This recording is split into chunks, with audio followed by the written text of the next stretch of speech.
The old warrior stood before the young cadets, his scarred body telling stories of 1,000 battles. Zethkar had fought across the galaxy for over 60 years, but the marks on his shell were different from the others. These scars came from fighting humans, and they hurt in ways that normal wounds never did. "You think you know what war is?" Zethkar said, his voice rough like grinding stone. "You have read the books? You have seen the training videos? You believe you understand combat because you can shoot straight and follow orders. But none of you have ever faced an enemy that fights like the humans do." The young aliens shifted in their seats. They had heard stories about the Terran War, but most thought they were just tales to scare new recruits. Earth was a small planet on the edge of the galaxy. How dangerous could one primitive species really be? Zethkar saw their doubt and his mandibles clicked in what might have been a smile. "I will tell you about the day we first met the humans. It was supposed to be easy. We were going to make contact with a new species, bring them into the Confederation, and move on to the next world. Simple, clean, routine." He paused, remembering that day 30 years ago when everything changed. The year was 2387. I was a young officer then, eager to prove myself. Our fleet jumped into the Sol system expecting to find a barely civilized world. What we found was something else entirely. The humans had already spread across their solar system. They had stations around their gas giants, mining operations in their asteroid belts, and colonies on several worlds. The cadets leaned forward. This was more than they had learned in their history classes. Our commander, Fleet Admiral Dexmore, was not worried. Their technology was primitive compared to ours. Their ships were slow, their weapons basic. We had conquered 100 worlds with less effort than it takes to clean our armor. But we followed protocol. We sent a diplomatic message to their capital ship. Zethkar's eyes grew distant as he remembered that first communication. The human ship was called Liberty Dawn. It was nothing special to look at, just metal and fuel and basic electronics. But the voice that answered our call was something we had never heard before. It belonged to their captain, a human named Jake Morrison. The old warrior activated a holographic display. Showing the bridge of the Liberty Dawn, the humans looked small and soft. Nothing like the armored warriors of the Confederation. Captain Morrison was polite at first. He welcomed us to their system and offered to share information about their species. He seemed genuinely happy to meet us. For a moment, I thought this would be the easiest first contact in Confederation history. Zethkar's expression darkened. Then Admiral Dexmore made his announcement. He told the humans that their system would be placed under Confederation protection. Standard procedure for primitive species. They would be relocated to a reservation world while we developed their resources. It was for their own good, he explained. They were too dangerous to themselves and others to be left alone. The silence in the room was complete. Every cadet knew. This was how new worlds were brought into the Confederation. It had worked the same way for thousands of years. That was when we heard the human female speak. Her name was Katie Brooks, and she was their communications officer. She was young, maybe 25 years old by their counting. She had short brown hair and wore a simple blue uniform. She looked harmless. Zethkar played the recording. Katie. Brooks appeared on the display, looking directly at the camera with eyes that seemed too old for her face. "We appreciate your concern," she said in a voice that was calm and steady. "But Earth is not for sale, rent, or protection. We have fought. Too hard to get where we are to give it up now. Leave peacefully or leave in pieces." The cadets stirred uneasily. They had never heard anyone speak to the Confederation that way. Admiral Dexmore laughed. Zethkar continued. He thought it was amusing that such a primitive species would try to threaten us. He told them they had one day to prepare for relocation. Then he cut the communication. The old warrior's voice became quieter, more serious. We should have listened to that young human female. We should have heard the warning in her voice. But we were too proud, too confident in our superiority. We had no idea what we were about to face.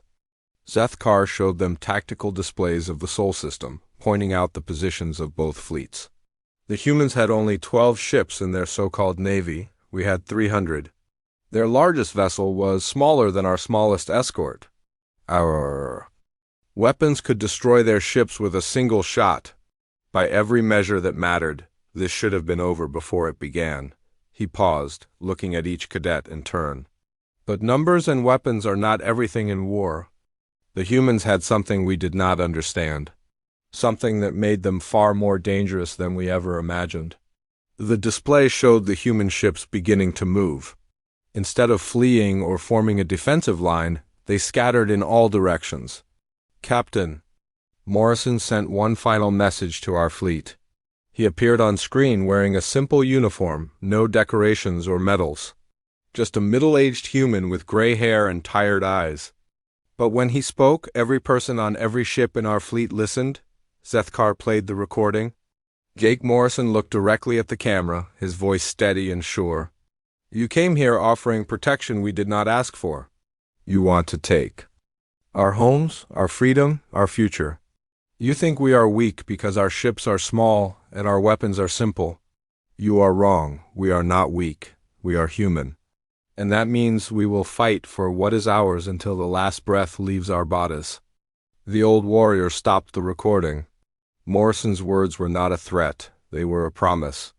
And promises, I learned, are something humans keep no matter what the cost. Zethkar showed them what happened next. The human ships did not attack the Confederation fleet directly. Instead, they began hitting supply lines, communication relays, and support vessels. They moved like shadows, striking without warning and disappearing before the Confederation forces could respond. We had faster ships, better weapons, and more experience. But the humans had something we could not match. They fought like their lives depended on it because they did. Every battle was personal to them. Every ship lost was a friend or family member. Every defeat was a step closer to the end of everything they loved. The cadets watched in fascination as the tactical displays showed the human ships, dancing around the massive Confederation fleet, always staying just out of reach. For 3 days, we chased them through their system. We destroyed 4 of their ships and damaged 3 others. By all logic, they should have surrendered. Instead, they fought harder. They took risks that no sane commander would take. They made sacrifices that seemed impossible to understand. Zethkar's voice grew softer, more reflective. On the 4th day, I finally understood what we were facing. It was not just another species trying to defend their territory.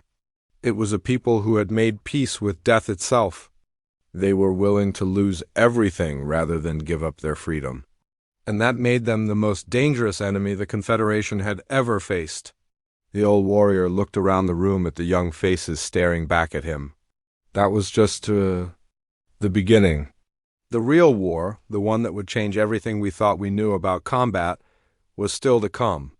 But in those first 4 days, the humans taught us something that no military academy could. There is no force in the universe more powerful than someone who fights for what they love. The room was silent as the cadets absorbed what they had heard. Outside, the twin suns of the academy world were setting, casting long shadows across the training grounds, where tomorrow's warriors prepared for battles they could not yet imagine. Zethkar dismissed the class with a gesture, but his words followed them as they filed out. Remember this lesson well? The humans showed us that victory is not always about who has the biggest guns or the most ships. Sometimes it is about who wants to win the most. Zethkar stood at the front of the classroom again, his scarred shell catching the morning light. The young cadets had returned, eager to hear more about the human war. Their eyes followed every movement as the old warrior prepared to continue. His tale? Yesterday I told you about first contact, he began, his voice carrying the weight of memory. Today I will tell you about the first real battle. The day we learned that humans do not fight like any other species in the galaxy. The holographic display activated, showing a gray and cratered world hanging in space. Earth's moon looked peaceful from this distance, but Zethkar knew better. 3 weeks after first contact, Admiral Vexmore decided to establish a monitoring station on the human moon. Luna, they called it. We thought it was perfect, close enough to watch Earth, but far enough away that the primitive humans could not threaten us. We were wrong about many things in those days. The display zoomed in to show a massive Confederation base built into the lunar surface. Defensive towers, landing pads, and communication arrays covered several square kilometers. The base was heavily defended. 200 Marines, 50 fighters, and a battle cruiser in orbit. We had energy shields, plasma cannons, and sensors that could detect a mouse at 1,000 kilometers. The humans had nothing that could threaten us, or so we believed. Zethkar's mandibles clicked softly, a sign the cadets had learned meant. Trouble was coming. The human attack came at dawn, Earth time. 12 fighters approached from the dark side of the moon, using its mass to hide from our sensors. Their leader was Commander Rick Hayes, a pilot with 20 years of experience flying in space.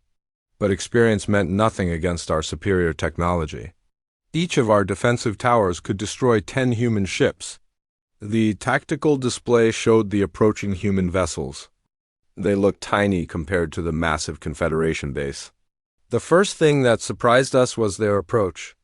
Instead of staying together in formation, they scattered in all directions. Each ship took a different path, making it impossible for our targeting systems to lock onto more than one at a time. This was not standard military doctrine for any known species. The old warrior paused, remembering that day with perfect clarity. Commander Hayes sent a message to our base commander. It was short and simple. He said, "We asked you to leave. You chose to stay. Now you learn what that choice costs." Then the real attack began. The display showed the human fighters diving toward the lunar surface, weaving between defensive fire with impossible precision. The first ship to reach our perimeter was piloted by Amy Chun, a young woman barely out of training. Her fighter was damaged by our initial barrage, leaking atmosphere and losing power. Any rational pilot would have retreated. Instead, she accelerated toward our largest defensive tower. Zethkar's voice grew quiet with something like respect. Amy Chian's ship was dying around her. Her life support was failing, her weapons were offline, and her engines were about to explode. She had perhaps 30 seconds to live. Do you know what she did with those 30 seconds? The cadets leaned forward, caught up in the story despite themselves. She rammed her fighter into our primary sensor array at full speed. The explosion destroyed both her ship and our ability to track the other human vessels. In one moment of sacrifice, she turned the tide of the entire battle. The display showed the massive sensor dish crumbling under the impact, its debris raining down on the lunar surface. Without our sensors, we were fighting blind. The remaining human ships used this advantage to devastating effect. They had studied our defenses for weeks, learning every weakness, every blind spot. They struck with surgical precision. Zethkar showed them the next phase of the attack. Human fighters weaved between the defensive towers, their primitive missiles somehow finding gaps in the Confederation's energy shields. This should not have been possible. Our shields were designed to stop much more powerful weapons. But the human engineer, Ben Cooper, had done something we never expected. He had modified their nuclear warheads to create what he called dirty bombs. The old warrior paused to let this sink in. Nuclear weapons were crude technology, thousands of years old by our standards. We never imagined they could threaten modern defenses, but Cooper had added radioactive materials that created electromagnetic pulses. When these weapons exploded near our shields, they caused power fluctuations that created temporary gaps. The tactical display showed Confederation shields, flickering and failing as the modified human weapons detonated nearby. It was brilliant in its simplicity. They could not overpower our technology, so they found a way to turn it against itself. This was our first lesson in human creativity. They do not accept that something is impossible. They find another way. The battle continued on the display.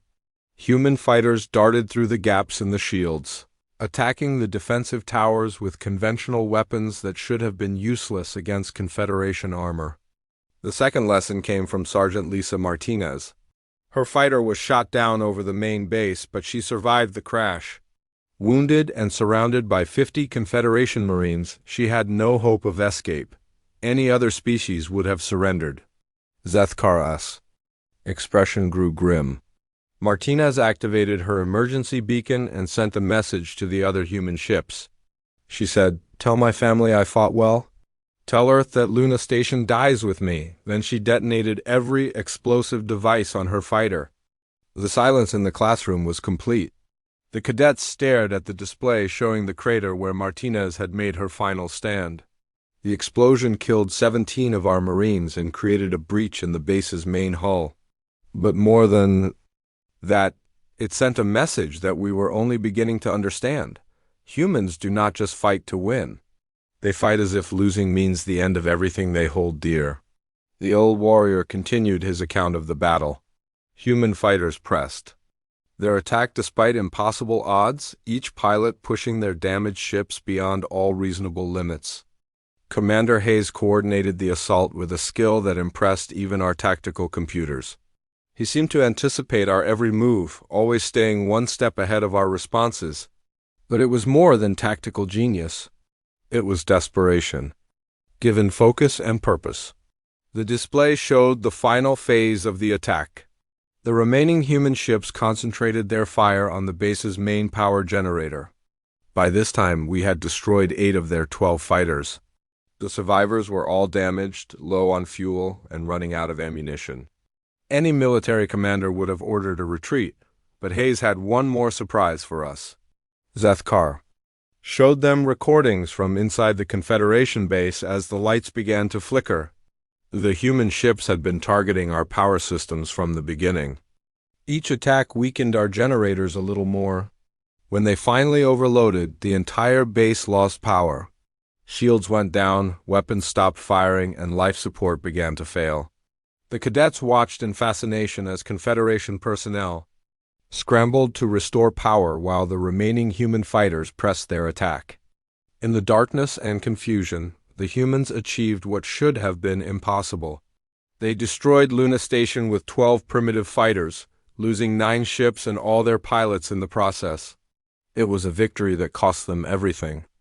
But they won. Zethkar deactivated the display and looked around the room.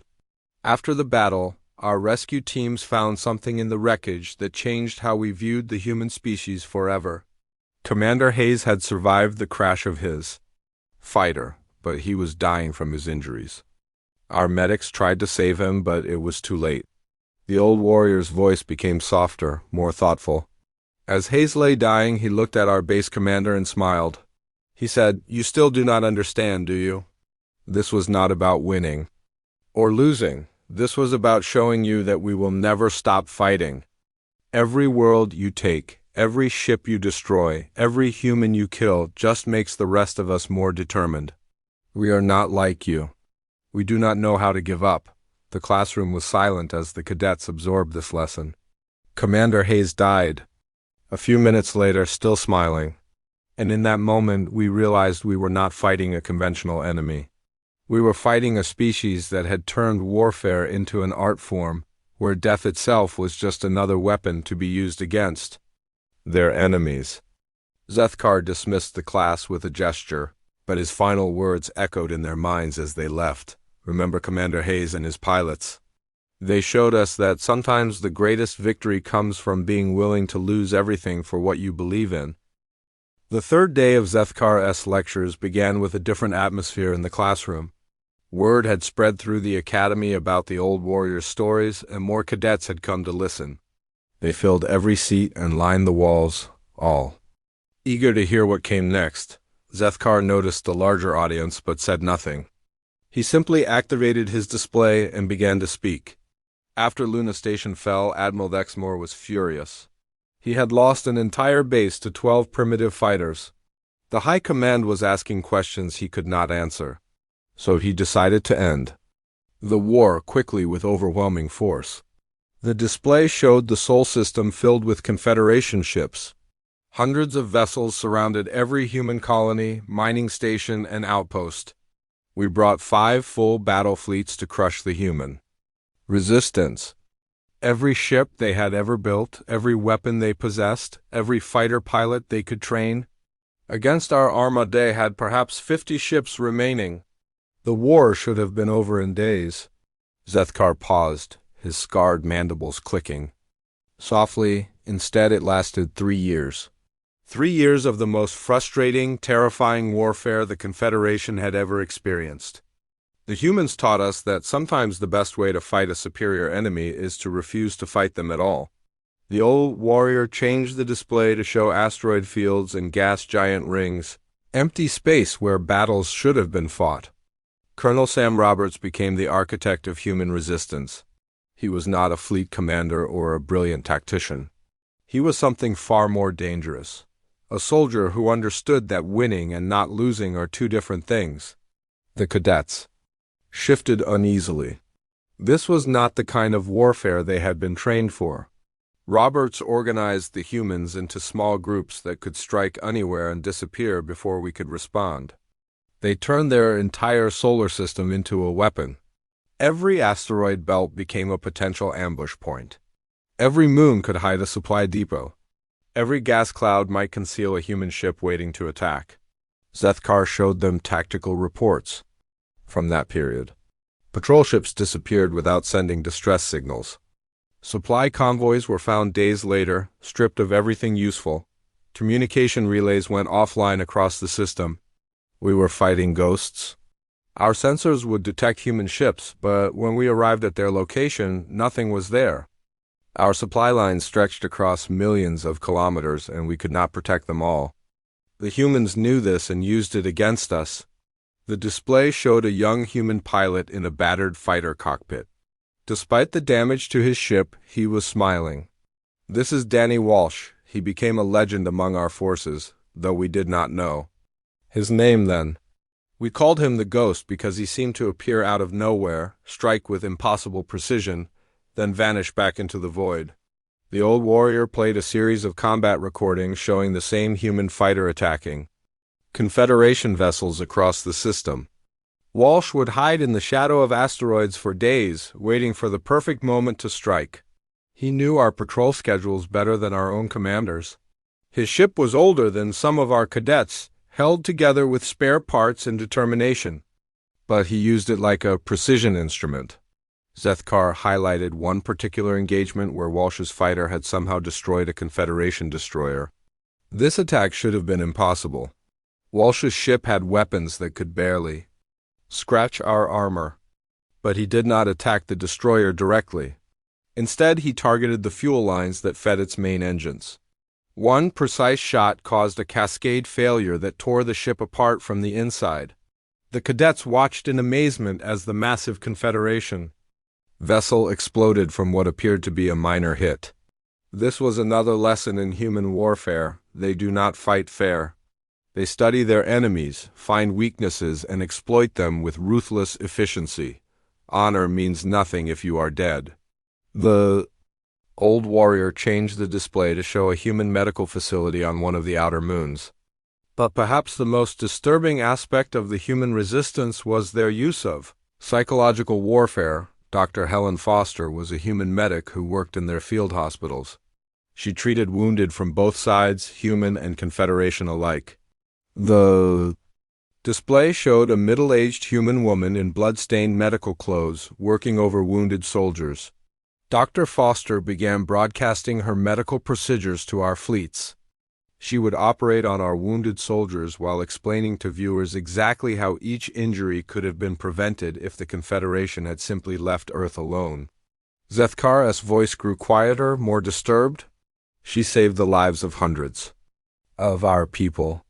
Our own wounded soldiers spoke of her with respect and gratitude, but every broadcast was also a weapon. She showed our forces the true cost of the war, the price being paid in blood and suffering.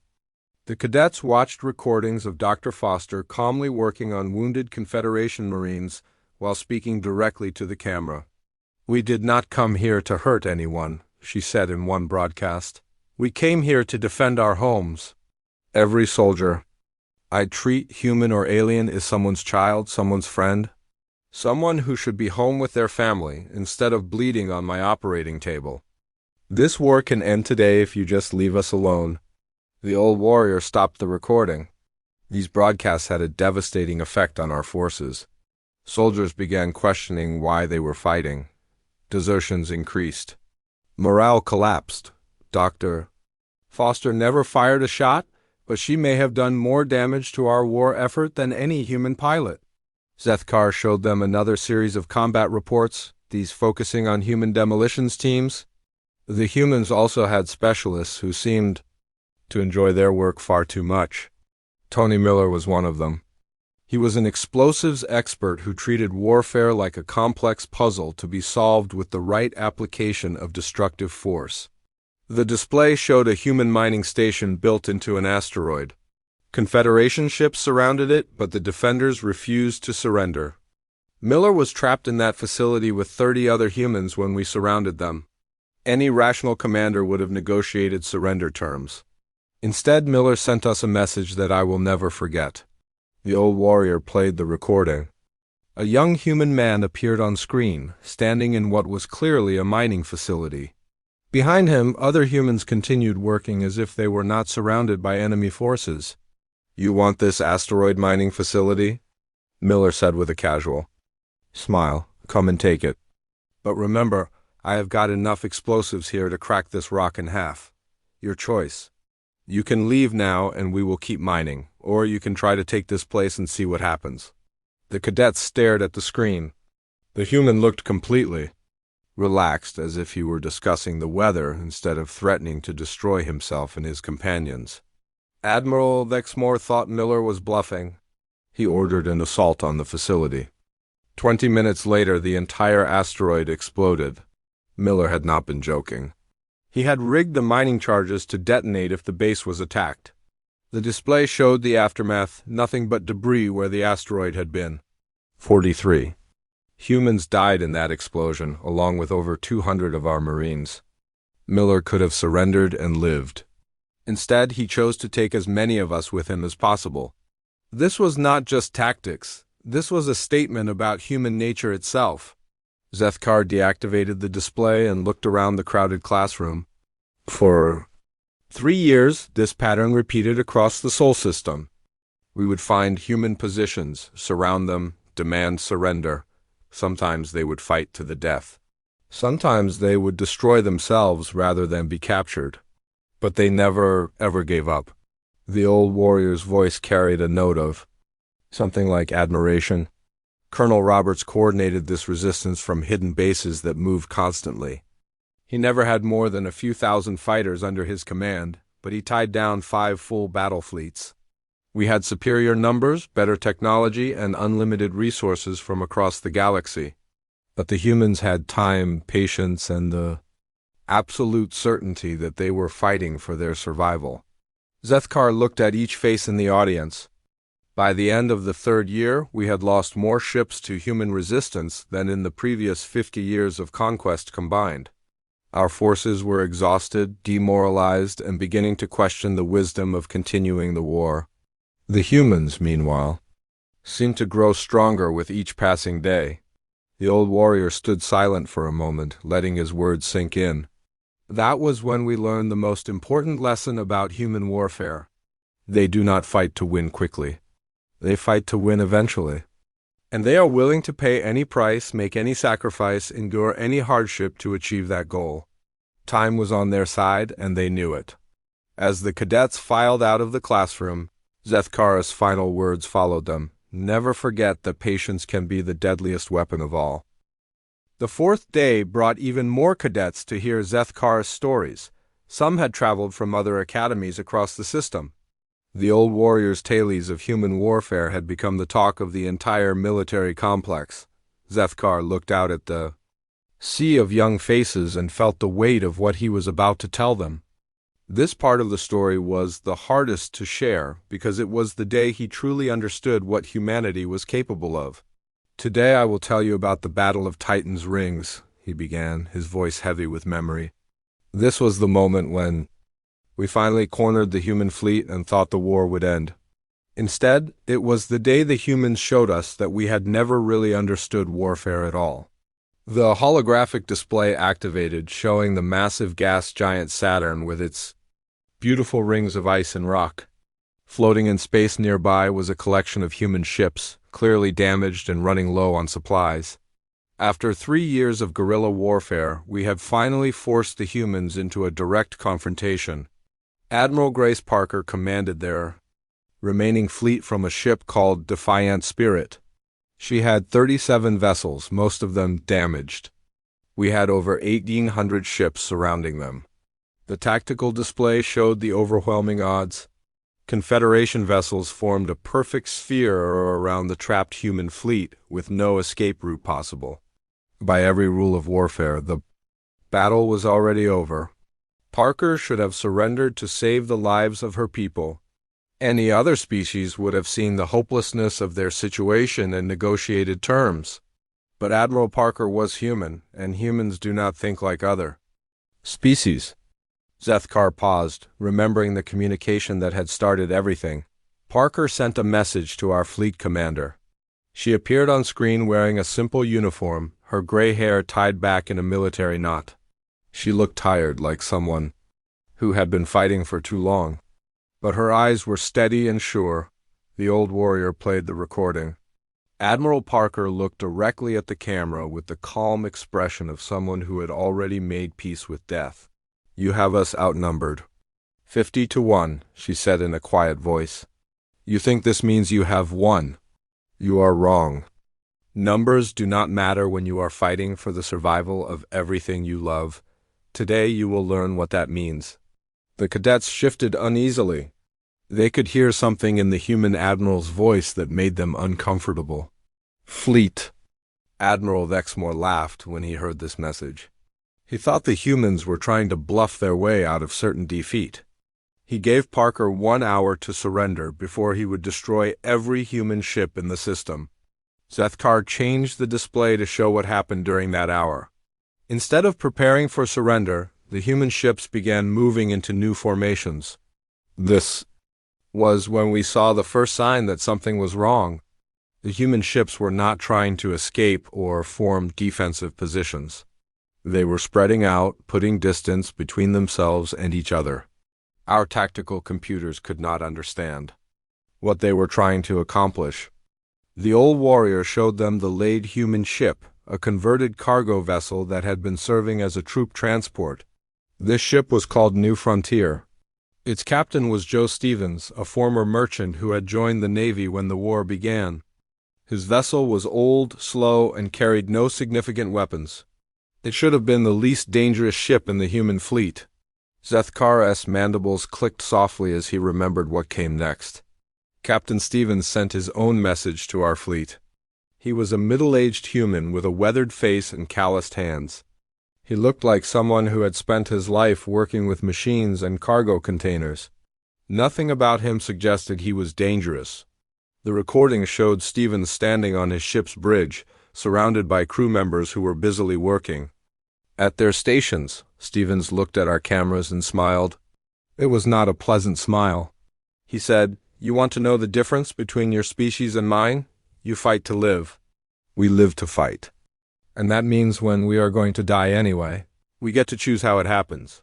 The display showed the New Frontier, suddenly accelerating toward the center of the Confederation fleet. Its engines were glowing brighter than should have been possible. Our sensors detected massive energy readings from Stevens' ship. He had somehow overloaded every power system on his vessel. The New Frontier was turning itself into a bomb.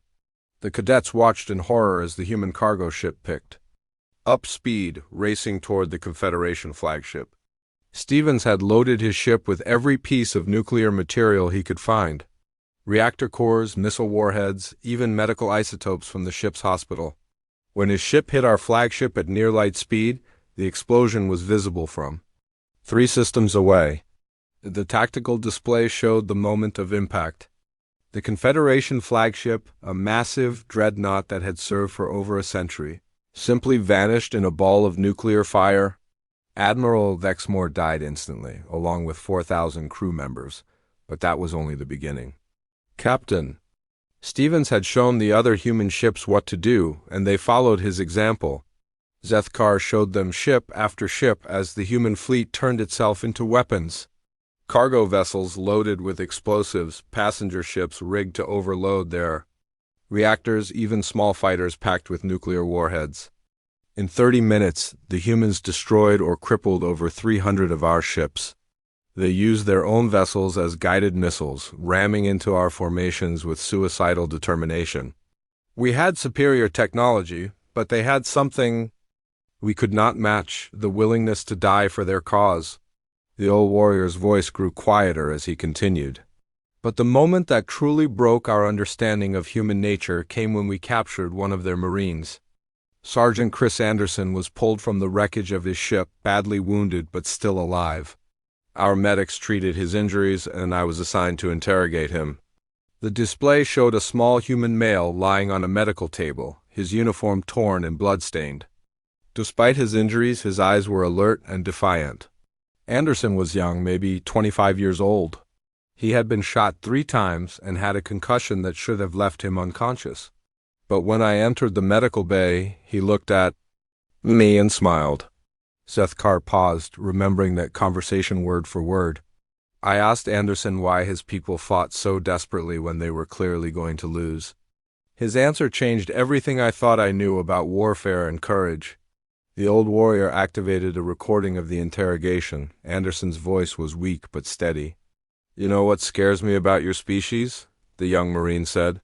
"You fight to survive. We fight because fighting is who we are.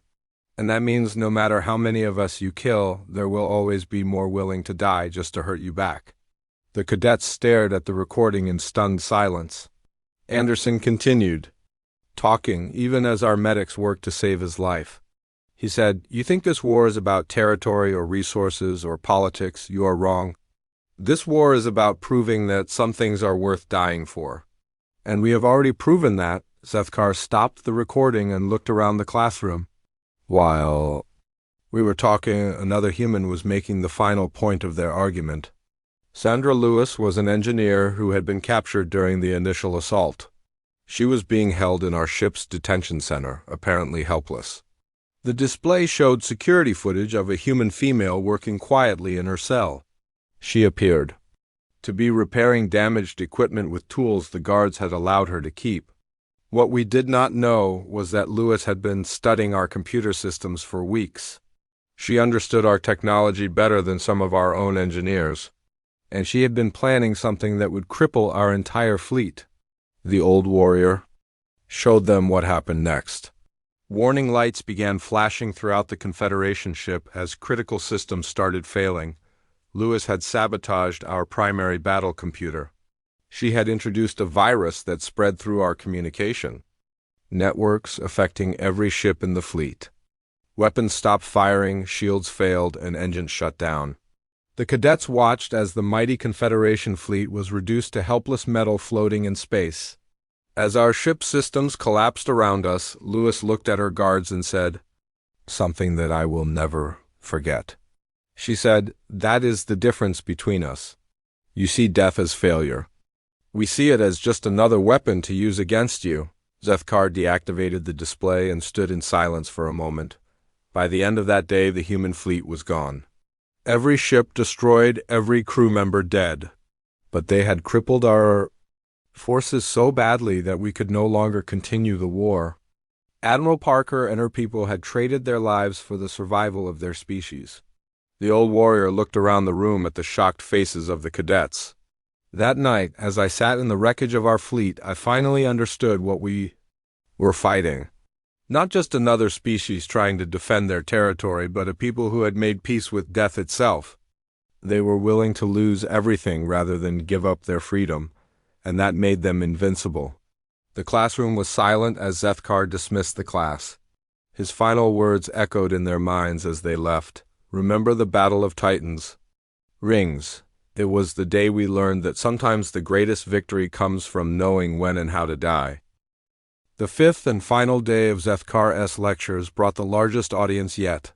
Cadets from across the galaxy had come to hear the conclusion of his story. The old warrior stood before them, knowing this would be the last time he told this tale. "Today, I will tell you about the end of the war," he began, his voice carrying the weight of decades. The day we learned that humans are not just dangerous fighters, but also the most terrifying negotiators in the galaxy. The holographic display showed the aftermath of Titan's rings. Confederation ships floated dead in space, their crews working desperately to repair critical systems. The human fleet was gone, but their victory was complete. After the battle, what remained of our forces limped back to Confederation space. We had lost over half our ships and most of our experienced commanders. The High Council was furious. They demanded to know how a primitive species had defeated the greatest military force in the galaxy. Zethkar paused, remembering the chaos of those days. But the humans surprised us again. 3 days after Titan's rings, we received a communication from Earth. It was not a demand for surrender or a threat of further violence. It was an invitation to peace talks. The display showed a middle-aged human woman in a simple business suit. She looked like a civilian, not a military officer. This was Ambassador Ruth Collins. She had been Earth's diplomatic representative before the war began. Now she was offering to negotiate an end to the conflict that had cost both sides so much. The cadets leaned forward, curious about this unexpected development. The High Council was suspicious. Why would the humans offer peace talks when they were winning the war? Some members wanted to refuse and send more fleets to crush Earth once and for all. But wiser voices prevailed. We agreed to meet at a neutral station in the Centauri system. Zethkar changed the display to show the interior of a space station. Confederation and human delegates sat across from each other at a simple metal table. The peace talks began badly. Our negotiators demanded unconditional surrender and reparations for the ships we had lost. The humans listened politely, then Ambassador Collins stood up and made a proposal that shocked everyone in the room. The old warrior played a recording of the historic moment. Collins looked calm and professional as she addressed the Confederation delegates. "We did not start this war," she said in a steady voice. "You came to our system uninvited and tried to take our freedom. We defended ourselves and we won. But we are not here to gloat or make demands. We are here to offer you something better than continued warfare." The Confederation negotiators looked confused. This was not how peace talks usually went. Collins continued speaking. She said, "We propose a mutual defense pact.